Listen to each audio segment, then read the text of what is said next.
സാമ്പത്തിക പ്രതിസന്ധി രൂക്ഷമായി തുടരുന്നതിനിടെ വകുപ്പ് സെക്രട്ടറിമാരുടെ യോഗം വിളിച്ച മുഖ്യമന്ത്രി. അടുത്ത മാസം 1-ന് മുഖ്യമന്ത്രിയുടെ കോൺഫറൻസ് ഹാളിൽ യോഗം ചേരും. ചെലവ് ചുരുക്കലും ഫയലുകൾ കെട്ടിക്കിടക്കുന്നതും യോഗത്തിൽ ചർച്ചയാകാനാണ് സാധ്യത. അതേസമയം സാമ്പത്തിക പ്രതിസന്ധിയിൽ നട്ടം തിരിയുകയാണ് പോലീസ്. തെരഞ്ഞെടുപ്പ് ഡ്യൂട്ടിക്ക് നിയോഗിച്ച സ്പെഷ്യൽ പോലീസ് ഓഫീസർമാർക്ക് പണം നൽകിയിട്ടില്ല. 6.5 കോടി രൂപയ്ക്കടുത്താണ് ആകെ നൽകാനുള്ളത്. DGP കത്ത് നൽകിയിട്ടും ധനവകുപ്പ് അനങ്ങിയിട്ടില്ല. വിവരങ്ങളുമായി രശ്മി കാർത്തിക ചേരുന്നുണ്ട്. രശ്മി, നമുക്കറിയാം കഴിഞ്ഞ ദിവസങ്ങളിലെല്ലാം ജനരോക്ഷം ആളിയടയ്ക്കുന്ന ഒരു സ്ഥിതിയാണ് ഉണ്ടായിരുന്നത്. കാരണം സാമ്പത്തിക പ്രതിസന്ധി നമ്മുടെ കേരളത്തിൽ വളരെയധികം രൂക്ഷമായി നിൽക്കുന്ന ഒരു സാഹചര്യം. ആ സാഹചര്യത്തിൽ പോലും വിദേശയാത്രകൾ നടത്തുന്ന മന്ത്രിമാർ അല്ലെങ്കിൽ അധികൃതർ ഇതെല്ലാം ജനങ്ങളെ ചൊടിപ്പിച്ചൊരു സാഹചര്യം കൂടി ഉണ്ടായിരുന്നു. ഇപ്പോൾ എല്ലാ വകുപ്പിലും കുത്തഴിഞ്ഞു കിടക്കുന്ന ഒരു അവസ്ഥയിലാണ് മുഖ്യമന്ത്രി ഇത്തരത്തിലൊരു യോഗം വിളിച്ചിരിക്കുന്നത്. ഈ യോഗം വളരെ നിർണായകമായി തന്നെ കാണാൻ സാധിക്കില്ലേ?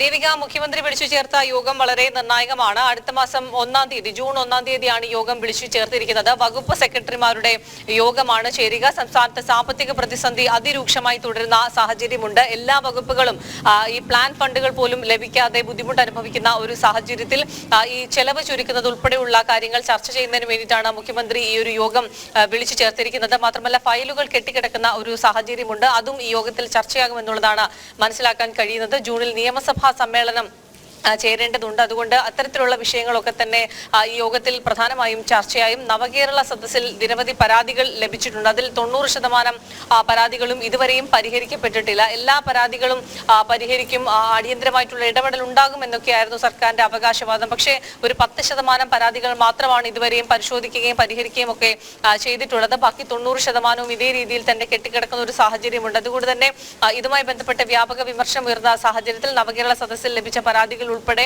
ഈ ഒരു യോഗത്തിൽ ചർച്ചയാകുമെന്നുള്ളതാണ് മനസ്സിലാക്കാൻ കഴിയുന്നത്. ഏതായാലും എല്ലാ വകുപ്പുകളും, പ്രത്യേകിച്ച് തദ്ദേശ വകുപ്പും ആരോഗ്യ വകുപ്പും വലിയ രീതിയിൽ ബുദ്ധിമുട്ട് അനുഭവിക്കുന്നുണ്ട്. മഴക്കാല പൂർവ്വ ശുചീകരണ പ്രവർത്തനങ്ങൾക്ക് പോലും സർക്കാർ പണം അനുവദിച്ചില്ല. മാത്രമല്ല, അനുവദിച്ച തുക തിരിച്ചെടുക്കുന്ന സാഹചര്യം പോലും ഉണ്ടായി. തദ്ദേശ വകുപ്പിന്റെ നേതൃത്വത്തിൽ ഈ മഴക്കാല പൂർവ്വ ശുചീകരണ പ്രവർത്തനങ്ങളൊക്കെ സംസ്ഥാനത്ത് നടത്തേണ്ടതായിരുന്നു. പക്ഷേ ഈ ഫണ്ടുകളൊന്നും ലഭ്യമല്ലാത്തതുകൊണ്ട് പലതവണ ഇത് സർക്കാരിന് കത്ത് നൽകിയിരുന്നു. പക്ഷേ ആ കത്ത് പലതവണ നൽകിയിട്ടൊന്നും തന്നെ യാതൊരു പ്രയോജനം ഉണ്ടായില്ല. ഇതുകൊണ്ട് സംസ്ഥാനത്ത് മഴക്കാല പൂർവ്വ ശുചീകരണ പ്രവർത്തനങ്ങളെല്ലാം തന്നെ പൂർണ്ണമായും പാളി. അതുകൊണ്ട് തന്നെ വലിയ രീതിയിലുള്ള പ്രതിസന്ധിയിലേക്ക് സംസ്ഥാനം നീങ്ങുകയാണ്. പകർച്ചവ്യാധികൾ പെരുകാനുള്ള ഒരു സാധ്യതയുണ്ട്. വെള്ളക്കെട്ടുകൾ രൂപപ്പെട്ടു കഴിഞ്ഞു. അത്രത്തോളം പ്രതിസന്ധി സംസ്ഥാനം നേരിടുന്നുണ്ട്. ആ ഒരു പ്രത്യേക സാഹചര്യത്തിലാണ് ഈ യോഗം വിളിച്ചു ചേർത്തിരിക്കുന്നത്. അതോടൊപ്പം തന്നെ പോലീസ് സേനയും വലിയ രീതിയിലുള്ള ഒരു സാമ്പത്തിക ബുദ്ധിമുട്ട് അനുഭവിക്കുന്നുണ്ട്. ഈ സംസ്ഥാന പോലീസ് മേധാവി പലതവണ ആഭ്യന്തര വകുപ്പിന് കത്ത് നൽകിയിട്ടു പണം അനുവദിക്കണമെന്ന് ആവശ്യപ്പെട്ട് കത്ത് നൽകിയിട്ടും പണം അനുവദിച്ചിട്ടില്ല. തെരഞ്ഞെടുപ്പ് സ്പെഷ്യൽ ഡ്യൂട്ടിക്കായി നിയോഗിച്ച ഓഫീസർമാർക്ക് പോലും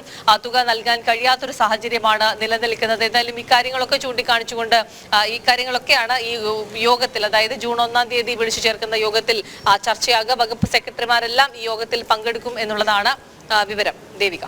ശരി, രശ്മി കാർത്തികയാണ് വിവരങ്ങൾ നൽകിയത്.